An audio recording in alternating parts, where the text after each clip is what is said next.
Goeiedag almal, ek is Mannie van Bloemfontein. Dit is vandag maandag, die 23ste Februarie 2026. Ons doen die nuus in kollig en ons hoofopskrifte vandag sê: bekende Vrystaatse dokter dood in 'n fratsongeluk met 'n buffel. Nuushooftrekke vir vandag: President Donald Trump se tariewe kry die wind van voor. Bekende Vrystaatse dokter dood as gevolg van fratsongeluk met 'n buffel. DA is reg om die Gauteng provinsie te lei. 12 mense in die Weskaap sterf per dag. Protea dames wen eerste ODI teen Pakistan in Bloemfontein. Protea mans wen hulle eerste ronde in Super 8 fase. Die Vrystaatse wild- en veeartsenygemeenskap is in rou gedompel nadat Dr. J.W. Eksteen, wat 51 jaar oud was, bekende wildveearts van Kroonstad, Vrydag aan sy beserings beswyk het.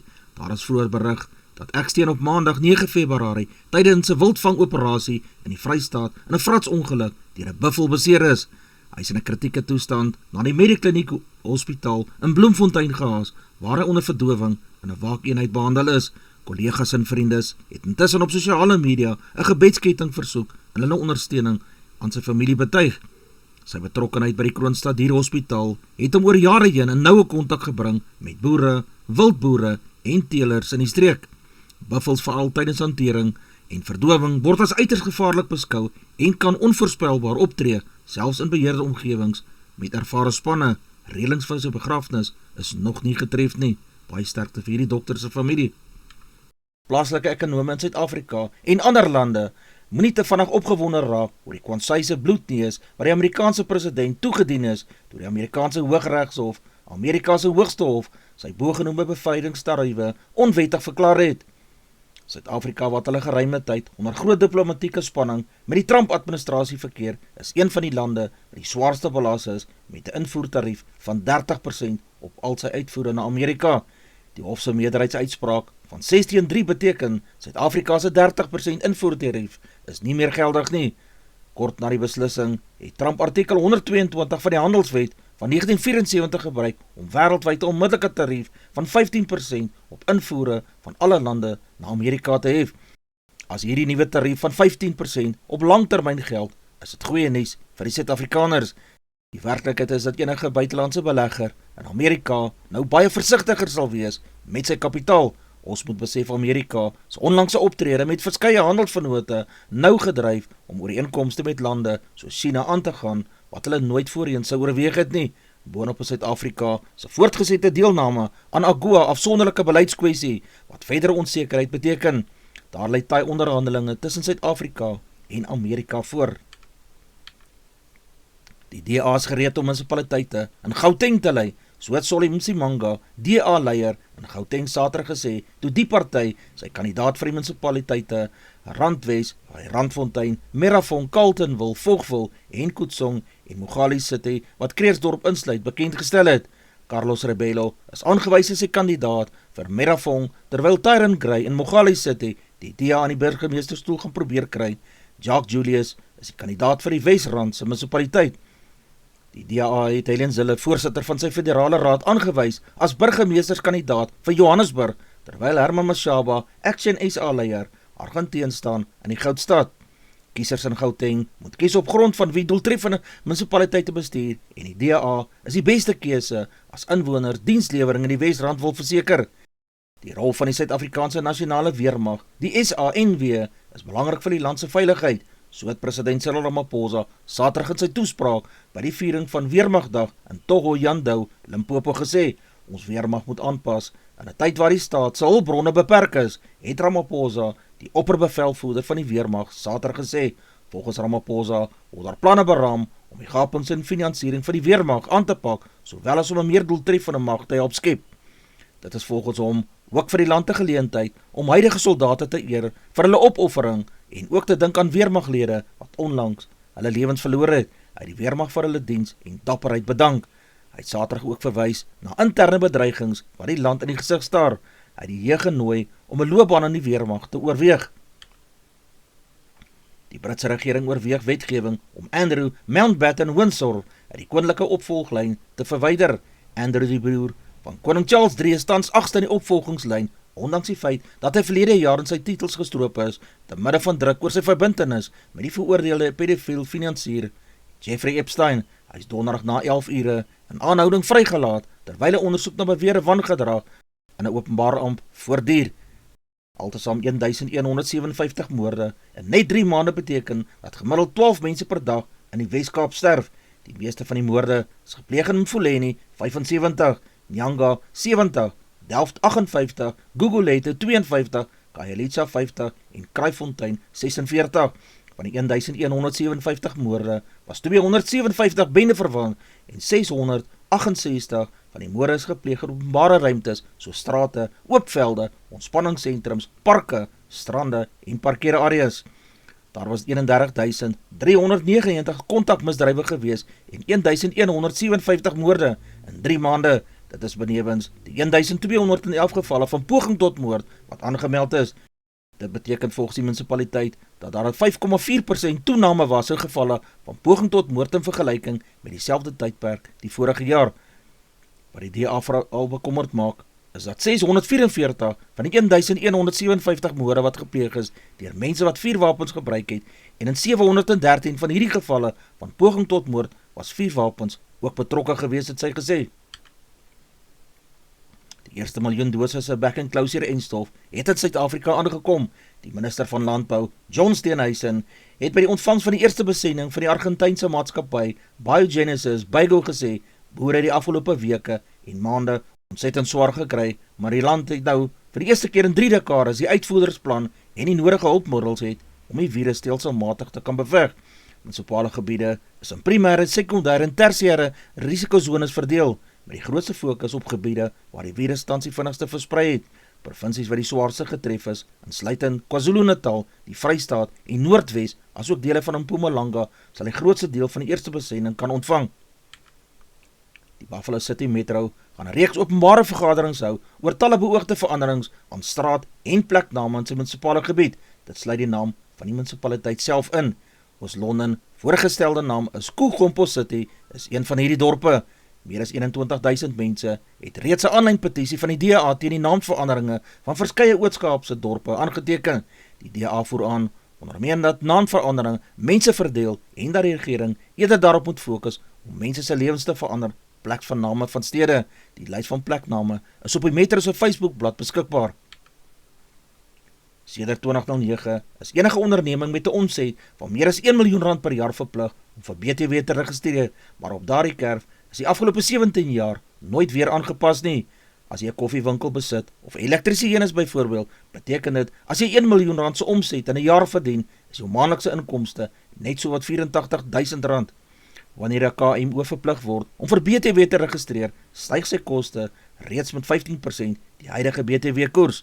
Verskeie belastingkenners is dit eens dat gegewe dat die BTW-kerf vir 17 jaar nooit in inflasie aangepas is nie. Die nuwe kerf tussen 2 miljoen rand en 2,5 miljoen rand moet wees, het hulle aan die media gesê. Die junior bokke het Georgia se onder 20 span met 35 teenoor hulle in Tbilisi gewen. Albei span het met vergrote groepe gespeel en grootskaalse veranderinge na rustyd aangebring. Die skramskakel Hendrik Koeman het eerste toegeslaan, waarna die vaskopstit Dani Kreer oorgeval het vir sy 3. Gert Kemp het die besoekers se 5de en laaste 3 van die wedstryd gaan druk. Vrydag se tweede ontmoeting tussen die spanne sal 'n tradisionele wedstryd met gebruikelike 23-tal wees. Georgia is later vanjaar ook die gasheer vir die 120 wêreldbeker toernooi.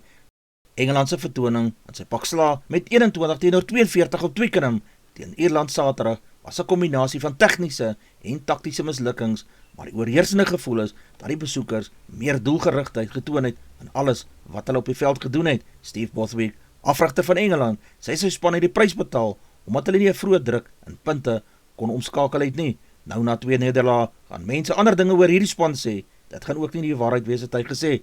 Bothwick verwys na belowende geleenthede wat vroeg in die wedstryd waar die spelers nie kon benut het nie. Ons het in 'n goeie posisie gekom, maar kon die punte aangeteken het nie. Engeland het die komende naweek 'n blaaskans en sal hy die komende 2 weke moet uitpleis wat verkeerd geloop het in sy wedstryd. Die Rose sluit die 6-nasie reeks af met wegtoetse teen Italië en Frankryk. Wales is met 26 teenoor 23 deur Skotland gewen. Maar Steve Tandy, afrigter van die Rooi Drake, beskou sy span se vertoning as nog 'n tree vorentoe. Dit was die 14de agtereenvolgende nederlaag vir die Wallisers in die 6-nasie reeks in hulle 24ste en hulle laaste 26 toetse algeheel, maar Tandy hou vol, hulle is 'n span wat in die regte rigting aanbeweeg. Daar was baie om mee tevrede te wees. In die eerste helfte het hy gesê, toe ons aangeval het, tuurlik is dit nie die tellings wat jy wil sien nie. Ons het ook glad in die span wat ons graag wil wees nie. So ek voel te neergedruk vir die groep, maar ons moet dit aanhou om te verbeter, het hy gesê. Jy moet teenstanders laat werk vir hulle geleenthede. Ons het dit nie gedoen nie. Dit het Skotland hernuwe lewe in die wedstryd gegee. Wallis speel oor 2 weke in Ierland en moet dalk sonder die beseerde loskakel Sam Costello en losvoorspeler Tahin Bastaham gaan klaarkom. Suid-Afrika danksy Sunay Lous en Senalo Jafta, hierdie twee se 90 lopies in minder as 10 beurte aan die einde van die kolfbeurte stewige 260 lopies vir 6 in sy toegelate 41 beurte geslaan nadat hy eerste ingestuur is om te gaan kolf. Die wedstryd is verkort na 41 beurte per span. Lous het 93 nie uit aangeteken van 76 balle wat insluit 8 vierde en 1 groot 6. Sy was ongelukkig om 'n tweede 100-tal teen Pakistan net mis te loop. Die toerspan was in sy skik toe hy Laura Wolfhard op 43 van 50 balle se paaltjie vroeër gekry, wat die telling op 84 vir 3 gemaak het. Lous en Annelie Derksen op 31 het toe 80 lopies om die 4de paaltjie aangeteken. Lous het ook 2 vir 31 met die bal ook 'n groot rol in die span se oorwinning gespeel. Safar het 81 aangeteken van 94 balle en Sidra Amin het 68 lopies geslaan van 69 balle. Het Suid-Afrika laat boet met 126 lopies om die 3de paaltjie. Baie geluk aan die Suid-Afrikaanse Dame Protea span met hulle wen. Engeland het Sri Lanka met 51 lopies in die lande se eerste wedstryd van die Super 8 fase in groep 2 van T20 Wêreldbeker en Pallekele Stadion in Kandy geklop. Die tuisspanne verskamele 95 lopies en 16,4 boubeurte uitgehaal nadat Engeland eerste gekolf het en 146 lopies vir 9 paaltjies in sy 20 boubeurte aangeteken het. Die Engelse snelbouler Jofra Archer 2 vir 20 en die draaibouler Will Jacks 3 vir 22 het aan Engeland die perfekte begin met die bal besorg deur 5 Sri Lankaanse kolbers vir net 34 lopies en die kragspel uit te haal. Dasun Shanaka, Sri Lanka se kaptein, het met 30 lopies van 24 balle weerstand probeer bied, maar is in die 15de boubeurt vanaf Rashid se bouwerk uitgevang. Jacks is as speler van die wedstryd aangewys. Sri Lanka kom Woensdag teen Nieu-Seeland in Colombo te staan. Engeland pak Pakistan in môre se ander Super 8 wedstryd van groep 2 in Kandy. Carlos Alcaraz het Saterdag gemaklik met 6-2 en 6-1 teen die Fransman Arthur Fils geseëvier. Alcaraz wat sy tweede trofee van 2026 verower het, 20 dae nadat hy sy loopbaan Grand Slam in die Australiese Ope voltooi het. Ek dink ons moet na elke toernooi eenvoudig net nuwe doelwitte stel, het hy gesê. Ek is baie tevrede en trots op alles wat ek saam met my span op en van die baan af bereik het. Alcaraz het sy wenrekord van jaar met die oorwinning tot 12-0 verbeter en sy 9de meesters 1000 titel beklink. Die T20 Wêreldbeker toernooi is nog ver van verby. Dit was 'n verrassing toe Aiden Markram, nadat hy die lood gewen het, besluit om eers te gaan kolf op die veld waar Douwe 'n groot rol gespeel het. Miller het 63 aangeteken van 35 balle en Dewald Brewes het 45 lopies geslaan van 25 balle. Hulle het 'n vennootskap van 97 lopies van slegs 51 aflewerings om die 4de paaltjie aangeteken. Voor Miller se paaltjie het die Proteas op 152 vir 4 na 15,3 beurte gestaan. Staps het 44 van 25 balle aangeteken, het die Protea beurt momentum afgesluit. Marco Jansen 4 vir 22 het vir Tilak Varma en Abhishek Sharma op 15 uitgekry en Indië was op 26 vir 3 met 1 voet in die graf na 4,3 boubeurte. Kagiso Rabada 0 vir 32, Longedi het 0 vir 15 en Bos 2 vir 12 het die druk volgehou met meedoenlose bulwerk. Advertensie van Netwerk 24 teken in en kry verskeie tydskrifte en koerante. Advertensie van Bloemkeel vir jou. Jy kan vir Dian of Susan by 082 390 3339 kontak. Hulle sal jou voertuigregistrasie namens jou behartig. Ons weerberig vir die streek lyk so: Messina 1933, Polokwane 1529, Lephalale 1833, Mbombela 1828, Mahikeng 1929, Pretoria 2030, Johannesburg 1827, Ermelo 1423, Galagadi 2030, Gaborone 2133, Richards Bay 2034, Pietermaritzburg 1731, Durban 2030, Port St Johns 2031, Pongola 2031, Maputo 2130, Bethlehem 1424, Bloemfontein 1523, Alawal Noord 16 en 19, Welkom 1727, Vryburg 1725, Kimberley 1722, Appington 1928, Prieska 1925, Springbok 1426, Karasburg 1828, Keetmanshoop 1832, Mariental 2133, Alexanderbaai 1625, Brandvlei 1924, Loederitsbaai 1526, Vredendal 1728, Kaapstad 1825, Jeffreysbaai 2030, Kaberra 1829, Graafrenet 1320, Kaapogillas 1825, De Aar 1520, Molteno 13 en 17, Beaufort Wes 17 en 27 in die middag, Oos-London 19 grade in die oggend, 25 grade Celsius in die middag.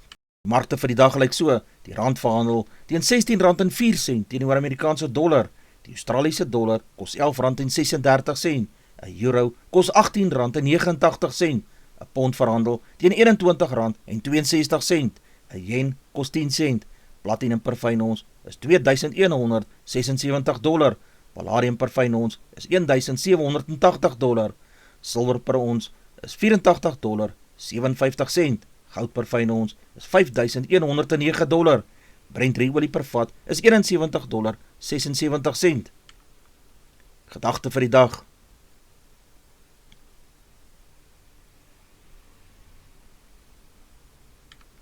Dis al vir vandag. Onthou om te like, deel met jou vriende en jou vriendinne, en onthou te subscribe op my kanaal. 'n aangename dag en week word vir almal toegewens.